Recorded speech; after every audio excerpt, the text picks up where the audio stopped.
லாவட்ஸுடைய 58வது பாடல். பரிச்சயமான பிரகாசம். எல்லாருக்கும் தெரிந்த ஒரு பிரகாசம், அணுகக்கூடிய அளவில் இருக்கிற ஒரு ஒளிமயமான ஒரு விஷயம்னு அர்த்தம். நம்ம நிறைய நேரத்தில் இந்த குருமார்கள் அப்படின்னு சொல்லக்கூடியவங்க சில பேர்லாம் இருக்காங்க, அவனை வந்து அணுக முடியாத அளவில் இருக்குது. ஆனால் அடிப்படையில் இருப்பவர் எப்படி இருப்பார் அப்படின்னா, அணுகக்கூடிய அளவில் ஒரு பிரகாசமானவர்களாக இருப்பார். எனக்கு பரிச்சயமானது, எனக்கு பொருத்தமானது, நான் அணுக முடியும், இலகுவாக சந்திக்க முடிந்த அப்படின்னு அர்த்தம். If a country is governed with tolerance, the people are comfortable and honest. If a country is governed with repression, the people are depressed and crafty. When the will to power is in charge, the higher the ideals, the lower the results. Try to make people happy and you lay the groundwork for misery.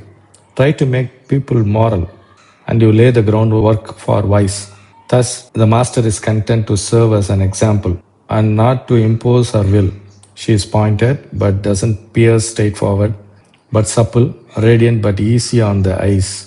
If the country is governed with tolerance, அதாவது சகிப்புத்தன்மையோடு ஒரு நாடு நிர்வகிக்கப்படுமானால், the people are comfortable and honest. மக்கள் வசதியாகவும் நேர்மையானவர்களாகவும் இருப்பார்கள். If a country is governed with repression, the people are depressed and crafty. ஒரு நாடு அழுத்தத்தில் நிர்வகிக்குமானால் தன் மக்களை, மக்கள் மன அழுத்தத்திலையும் குரூரமாகவும் இருப்பாங்க. அதாவது தனக்கு சாதகமாக எல்லாத்தையும் பயன்படுத்திக்கணும்னு நினைப்பாங்க. கிராஃப்டி அப்படின்னா சூழலை தனக்கு சாதகமாக பயன்படுத்திக் கொள்வார்கள். When the will to power is in charge, the higher the ideals, the lower the results. அதாவது அதிகார அடிப்படையில் ஒரு விஷயம் நடக்குமானால் உயர்ந்த லட்சியம் இருப்பது போல ஒரு தோற்றத்தை உருவாக்குவார்கள். ஆனால் விளைவு ஒன்றுமே இருக்காது. Low results. பெரிய விஷயம், இந்த உலகம் எல்லாத்துக்கும் எல்லாம் கிடைக்கணும் அதெல்லாம் பேசுவாங்க. அந்த பேசுகிறதுல அடிப்படை என்பது அதிகாரமாக இருக்குமானால் ரிசல்ட்டே வராது. அதனால தான் நிறைய பேர் என்ன பண்ணுவோம், உயர்ந்த விஷயத்த மக்கள்கிட்ட சொல்லி சொல்லி சொல்லி சொல்லி அதை வந்து அவங்களுடைய கருத்தேற்றமாக மாற்றி, ஆனால் ரிசல்ட் வர்றதே இல்லை. Try to make people happy and you lay the ground of misery. மக்களை சந்தோஷமாக வச்சுக்கணும்னு நினச்சிங்கன்னா துன்பத்தில் அவங்கள ஆழ்த்து போகிறீங்கன்னு அர்த்தம். Try to make people moral and you lay the ground work for wise.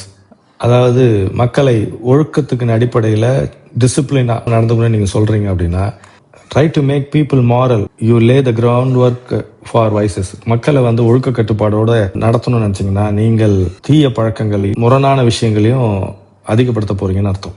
Thus the master is content to serve as an example. குருவானவள் தன்னை ஒரு முன்னுதாரணமாக வைத்துக் கொள்கிறாள். எப்படி அப்படின்னா, not to impose the her will. அவர் தன்னுடைய அதிகாரத்தை, தன்னுடைய கட்டுப்பாடை, கட்டுப்படுத்துதலை நிறுத்தி விடுகிறார். யாரையும் கட்டுப்படுத்துறதில்லை. She is pointed but doesn't pierce. அவள் கூர்மையானவராக இருக்கிறார், ஆனால் யாரையும் குத்தி கிழிப்பதில்லை. கூர்மையானவர் இருக்கிற அந்த கூர்மை என்பது யாரையும் பாதிப்பதில்லை. நேர்மறையாகவும் அதே நேரத்தில் இலகுவானவராக இருக்கிறார், பிரகாசமாக இருக்கிறார், எல்லாருக்குமான பிரகாசமாக இருக்கிறார், எல்லார் கண்களுக்கும்.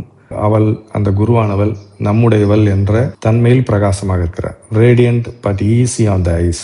மக்கள் இலகுவாக அவரை அணுகும் விதத்தில் பிரகாசமாக இருக்கிறார். அந்த பிரகாசமானது அணுகுவதற்கு இலகுவான பிரகாசம். ஏனென்றால் அங்கு விருப்பமும் இல்லை, கட்டுப்படுத்தலும் அதிகாரமும் இல்லை. கட்டுப்படுத்துறது தான் துன்பத்தை விளைவிக்கிறது.